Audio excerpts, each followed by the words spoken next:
This is Frank Islam, Chairman and CEO of FI Investment Group, and your host of Tonight with Frank Islam. Today we are fortunate to have a distinguished guest. His name is Murtaza Solangi. He's a veteran Pakistani journalist based in Islamabad. He was the director of the National Radio of Pakistan. He has worked for national and international media. He's right now serving as the executive editor of an online portal, Naya Media. Welcome to our show, Murtaza. Thank you very much for coming here. Thank you, Frank. I wanted to ask you who you are personally and professionally. I know you are a veteran journalist. You have a remarkable success story. What shaped your story? What principles have guided you? And also, who's your role model? Well, if I had to say that in one sentence, I would say I'm a lone monk with a shredded umbrella walking in rain. Oh my gosh. I'm from a very small town in central Sindh province of Pakistan. And most of my life, I have been a journalist. But I started out as a chemist in the largest industrial enterprise of Pakistan Steel Mills in Karachi as a chemist. I have a diploma in chemistry, and then I didn't like it. So this was the time during Zia's martial law, and I got involved in trade union and democratic movement against the military dictatorship. And that opened my door to journalism. So I started my journalistic career in Karachi in late 80s.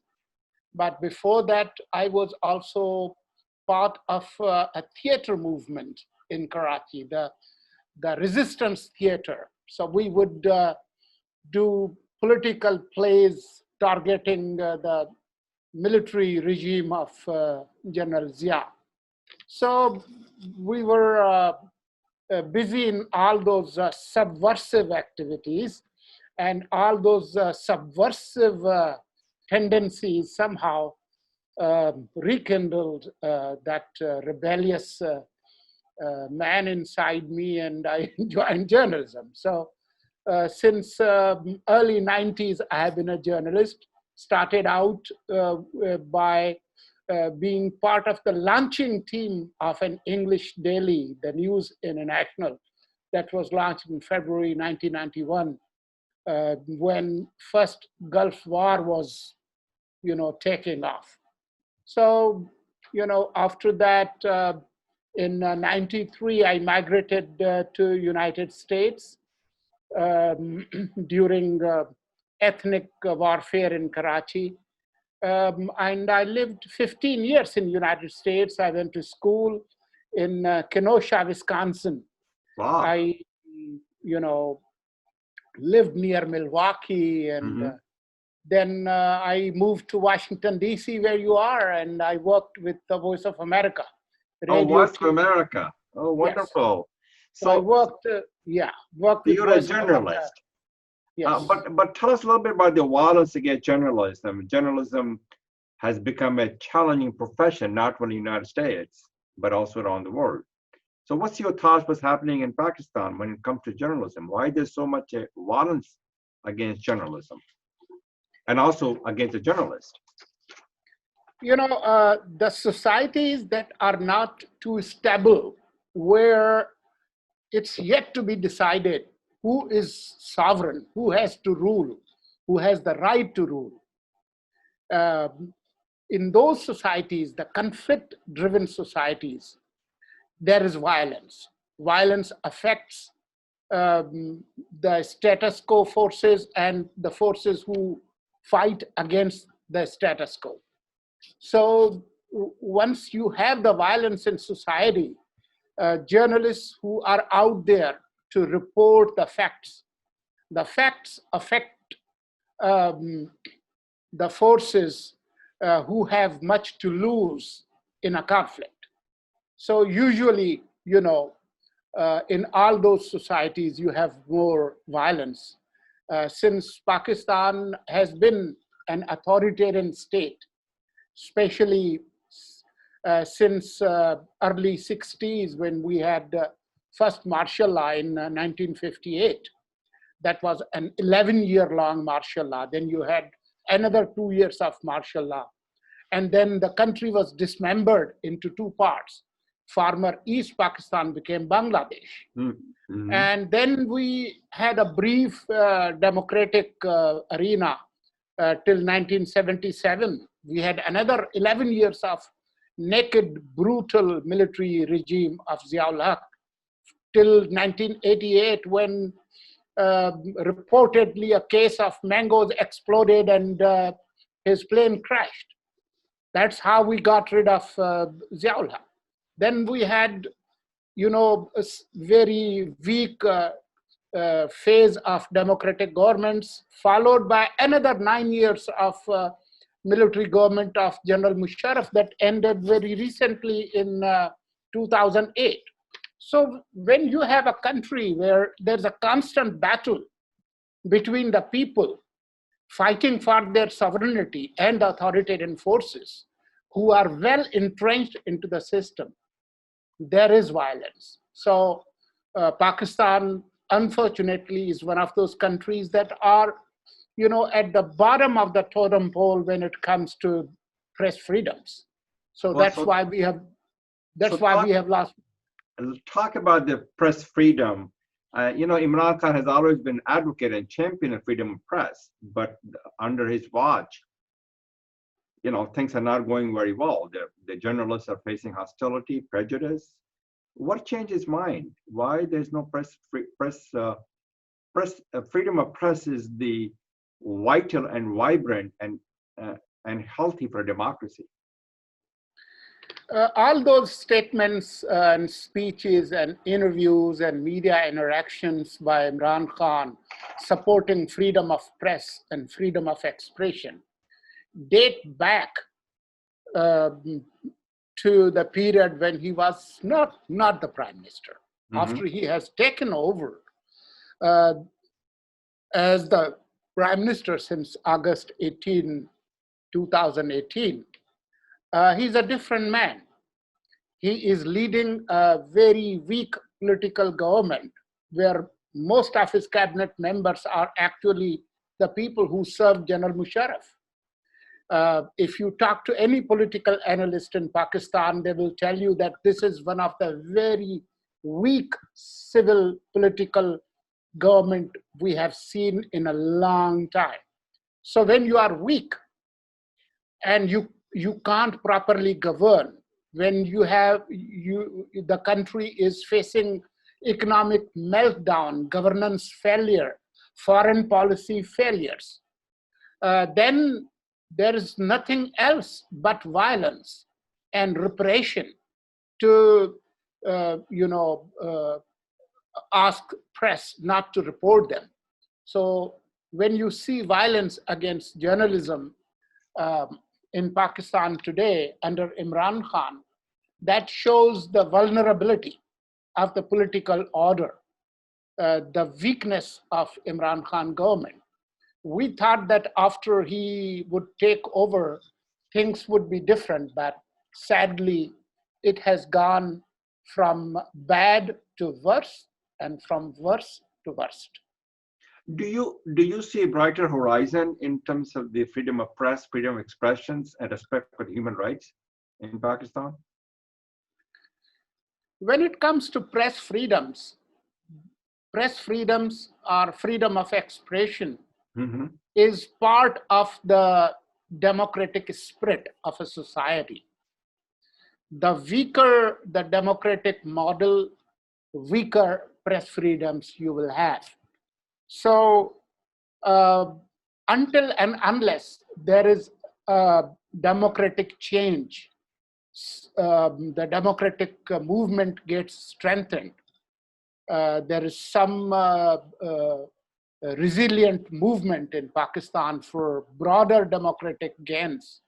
I see no chances of improvement in terms of index of press liberties and freedom of expression. That's a very sad situation. I want to change the conversation, talk about your views on U.S.-Pakistan relationship and China-Pakistan relationship. Do you think the relationship will be different, or when we have the new government in the United States, when the Biden becomes the president of the United States? I hope that if there is a different person other than the current incumbent on 1600 Pennsylvania Avenue,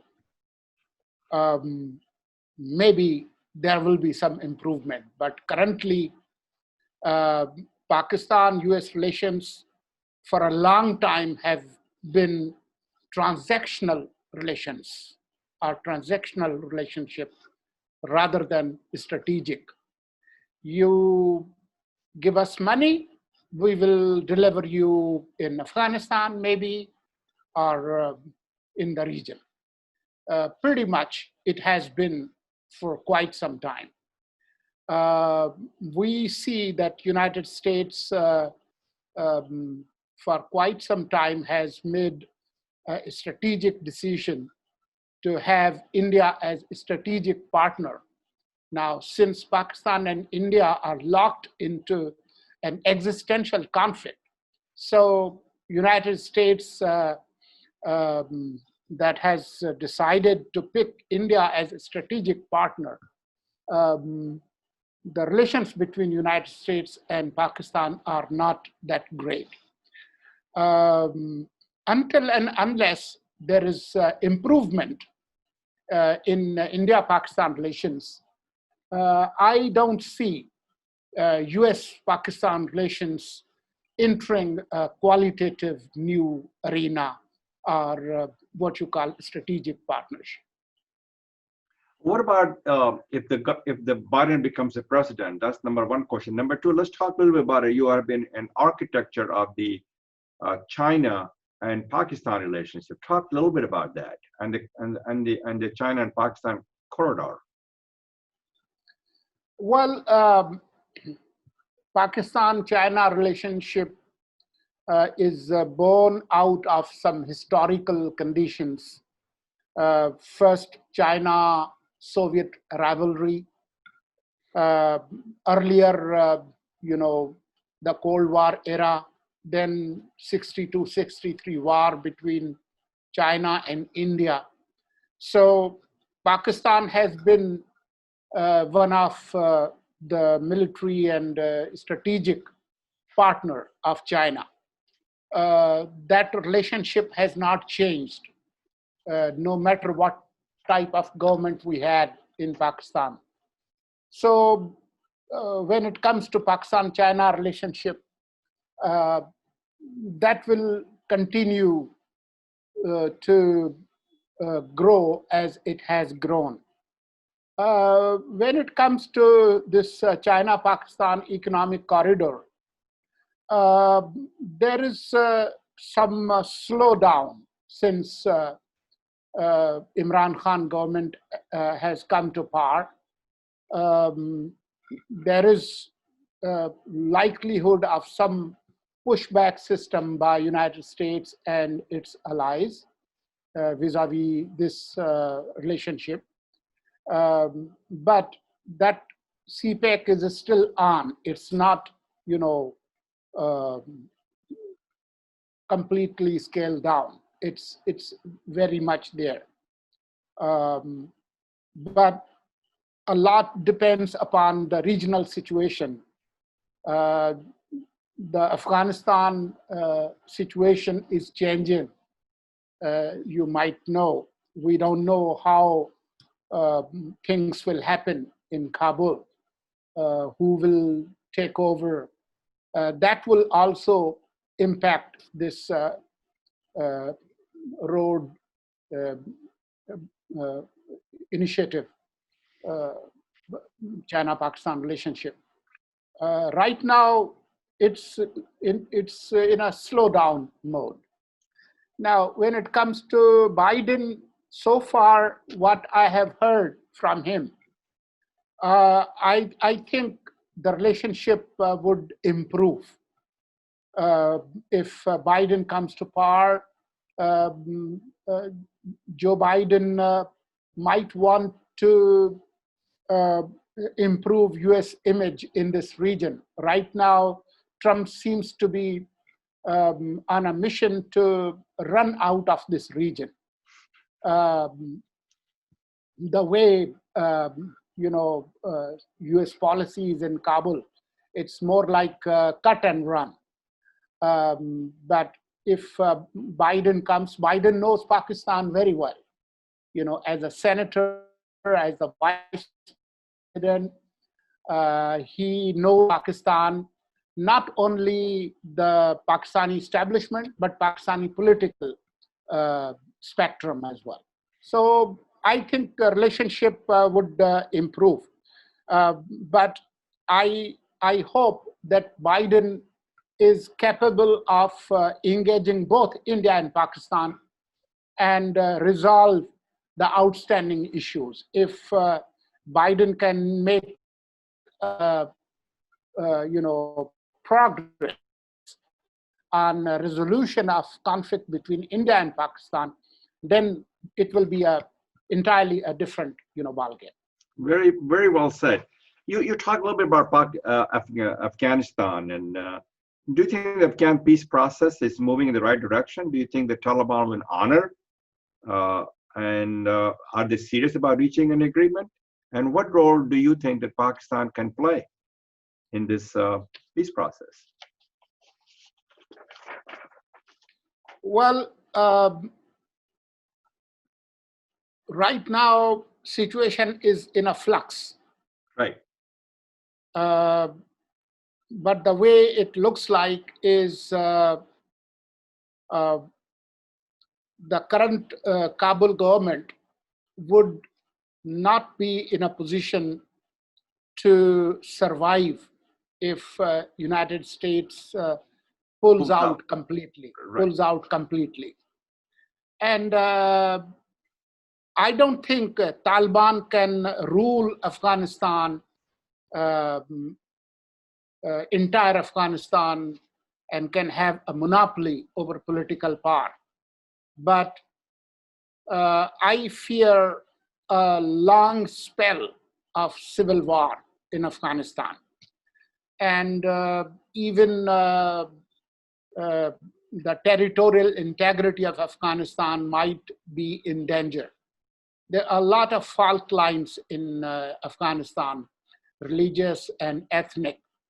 So that would have a tremendous impact on Pakistan as well. It's very difficult for me because the regional powers would want to take their advantage as well. It's not only Pakistan. China, Russia, Iran, even India, they will try to get their piece of the pie. So until and unless there is a regional consensus, I see situation getting worse in Afghanistan. I want to talk to you a little bit about what's your forecast for economic and political future of Pakistan. Do you see that the pandemic has affected the GDP growth in Pakistan for this year? And what are the sections of the economy, industrial section of the economy, besides agriculture and the and services? What are the other things are important to the growth of the Pakistan's economic future? Well, we have been on an economic, slowdown or meltdown, I would say. Right. Because in 2018, our GDP was closer to 6%. Next year, it went down to 1.9. That's the official figure. That's and it's a big drop. Drop. Right. And this year we are in the minus zone, and so are we expecting next year. The large-scale manufacturing, small businesses, services industry, all are in a slump. Yes. Even agriculture is impacted. This year, after a long time, we will be importing wheat, while we are a big wheat producing country. So this government, Imran Khan government, has been a bad economic news for this country. There's political turmoil.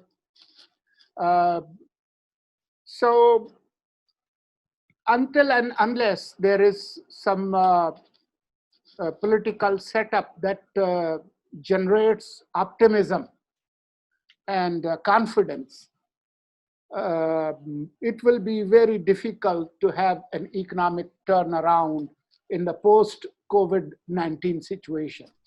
The only sector that's not in negative is agriculture. And even that can be impacted because recently we have had a major attack of locust coming out of North Africa and Iran. My God. Locust is destroying agriculture in Iran, in Pakistan, and also in India. So, but the foundations of Pakistani economy, we can have a turnaround if we have a forward-looking political government that engages in some major economic reforms, tax reforms, some land reforms, and restructures economy in the aftermath of COVID-19, when the world is inward-looking, when the appetite for Pakistani exports has shrunk. One of the major sources of Pakistan's economy has been its labor power in Gulf region that has been sending remittances. Right. They are also coming back because of economic slowdown in the Gulf region. So we have some tough times ahead of us, but you know, Pakistan's real treasure are its people, 200 million people. So if we invest in our people, in healthcare, in education, and restructure our economy on value addition, you know, we have a future. It's a great country that has you know, has strong agricultural potential, that we grow all kind of fruits and vegetables and produce that grows all year round. So you see, if we invest in the people, in education and the people, and also because of political instability and the slowdown economy and rising inflation is a concern to you, but so hopefully we can get out of this challenging, unprecedented time that we have because of the pandemic, and after that you see a brighter horizon after we endure the storm. Yes, I'm not a pessimist by nature, so I have hopes. People of Pakistan are resilient. There is a lot of appetite for higher education in our young people. People of Pakistan, wherever they have been in Europe, in America, they are very enterprising people. They rise to the challenge. Exactly. So if they can, you know, excel in any venue of life in Europe and America, why can't they excel in their own country? Very well said. I see no reason. But you know, we would need some major political transformation We would need true democracy. We would need some economic reforms. We would need to resolve our conflicts on the eastern and the western borders. This constant fear from India and trouble on the western border in Afghanistan, that's constantly depleting its very precious resources that we can divert to our people. So peace with our neighbors is directly linked with the future economic prosperity of our people. Very so well we said. we need political leadership that can settle these useless decades-long conflicts with our neighbors and give peace and prosperity. Very well said. And thank you very much, Murtaza, for coming to our show. And this is Frank Islam wishing you a great week. And thank you for watching.